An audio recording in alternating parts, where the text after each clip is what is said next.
முருகா, என் அன்பு பிள்ளையே, இன்னும் சற்றே நேரத்தில் மனம் நிறைவான செய்தி ஒன்று உன் வீடு தேடி வரப்போகின்றது. உன்னோடு பேசுவதற்காகவே நீண்ட நேரம் உன் அப்பன் முருகன் நான் காத்து கொண்டு இருக்கின்றேன். இதை முழுமையாகவும் பொறுமையாகவும் கேள் தங்கமே. தலைபாரம் தாங்க முடியாமல் தவித்துக் கொண்டு இருக்கின்றாய். என்னுடைய நிலையை புரிந்து கொள்ள இங்கு யாருமே இல்லை என்று அழுகின்றாய். எப்போதும் என்னையே நினைக்கின்றாய்.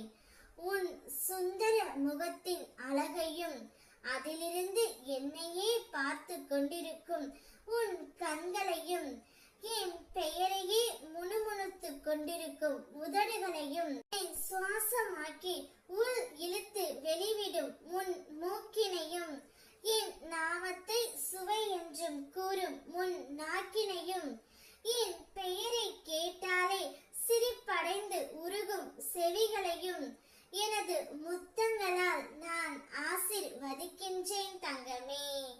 மனதார என் அப்பா எனக்கு எல்லாம் தருவார், என் தந்தை என்னை பத்திரமாக பார்த்து கொள்வார் என்று மனதில் நினைத்து உருகி நிற்கும் உன்னை பார்க்கும் பொழுது மனமும் என்னுடைய கண்களும் கலங்குகின்றது தங்கமே.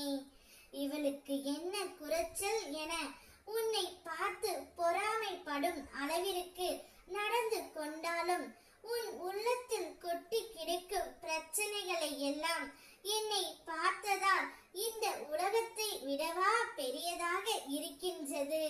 உன்னை புரிந்து கொள்ளாதவர்கள் மத்தியில் அவர்களுக்காக உன்னை கரைத்து கொண்டு வாழ்க்கையை நடத்துகின்ற என்னுடைய தங்கமே, உன்னை நினைத்து நான் பெருமிதப்படுகின்றேன். மனம் விட்டு பேசு, மகிழ்ச்சியை வெளிப்படுத்து. சின்ன சின்ன விஷயங்களுக்கும் நன்றி சொல். இதைத்தான் நான் விரும்புகின்றேன் என்று நீயும் சொல். அந்த சந்தோஷத்திற்கு அடிப்படையில் தான் உன்னுடைய கஷ்டம் நீங்குவதற்கான வேகமும் இருக்கும்.